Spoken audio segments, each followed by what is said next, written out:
पाणीपागକୁ ନେଇ ଆସିଲା ବଡ଼ ଖବର ରଥଯାତ୍ରାରେ ପୁରା ରାଜ୍ୟକୁ ଭିଜାଇବ ବର୍ଷା ଅନେକ ସ୍ଥାନରେ ପ୍ରବଳ ବର୍ଷା ହେବ। ଉପକୂଳ ଓଡ଼ିଶା ଆଭ୍ୟନ୍ତରୀଣ ଓଡ଼ିଶା ଓ ଦକ୍ଷିଣ ଓଡ଼ିଶାର ବିସ୍ତୃତ ଅଞ୍ଚଳରେ ବର୍ଷା ହୋଇପାରେ ପାଣିପାଗ ବିଭାଗ ଏଭଳି ପୂର୍ବାନୁମାନ କରିଛି। ବୁଧବାର ବଙ୍ଗୋପସାଗରରେ ଲଘୁଚାପ ସୃଷ୍ଟି ହୋଇପାରେ ଏହା ପ୍ରଭାବରେ ରାଜ୍ୟରେ ପ୍ରବଳ ବର୍ଷା ହେବ ଜଗତସିଂହପୁରରେ ଅତି ଭୀଷଣ ବର୍ଷା ଆଶଙ୍କା ଅଛି।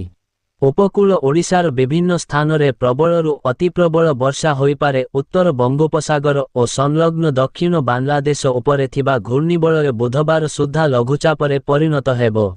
ଏହା ପ୍ରଭାବରେ ବୁଧବାର ଭଦ୍ରକ ଯାଜପୁର କେନ୍ଦ୍ରାପଡ଼ା କଟକ କେନ୍ଦୁଝର କନ୍ଧମାଳ ପୁରୀ ଖୋର୍ଦ୍ଧା ନୟାଗଡ଼ ଓ ଢେଙ୍କାନାଳରେ ପ୍ରବଳରୁ ଅତି ପ୍ରବଳ ବର୍ଷା ହୋଇପାରେ।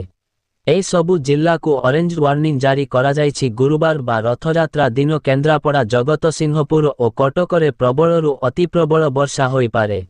ସେହିଭଳି ପୁରୀ ଖୋର୍ଦ୍ଧା ନୟାଗଡ଼ କେନ୍ଦ୍ରାପଡ଼ା ବାଲେଶ୍ୱର ଭଦ୍ରକ ଯାଜପୁର ଜଗତସିଂହପୁର କଟକ ସୁନ୍ଦରଗଡ଼ ଝାରସୁଗୁଡ଼ା ବରଗଡ଼ ସମ୍ବଲପୁର ଦେବଗଡ଼ ଅନୁଗୁଳ ଢେଙ୍କାନାଳ କେନ୍ଦୁଝର ମୟୂରଭଞ୍ଜ ବୌଦ୍ଧ କଳାହାଣ୍ଡି କନ୍ଧମାଳ ରାୟଗଡ଼ା ଗଜପତି ଓ ଗଞ୍ଜାମରେ ପ୍ରବଳ ବର୍ଷା ହୋଇପାରେ। 17 ତାରିଖରେ ବାଲେଶ୍ୱର ଭଦ୍ରକ ଯାଜପୁର କେନ୍ଦ୍ରାପଡ଼ା ଜଗତସିଂହପୁର କଟକ କେନ୍ଦୁଝର ଓ ମୟୂରଭଞ୍ଜରେ ପ୍ରବଳ ବର୍ଷା ଆଶଙ୍କା ଅଛି। ଗତ 24 ଘଣ୍ଟାରେ ବାଲେଶ୍ୱରରେ ସର୍ବାଧିକ 100 ମିଲିମିଟର ବର୍ଷା ହୋଇଛି। ଆପଣମାନେ ଭିଡିଓଟିକୁ ସମ୍ପୂର୍ଣ୍ଣ ଦେଖିଥିବାରୁ ବହୁତ ବହୁତ ଧନ୍ୟବାଦ।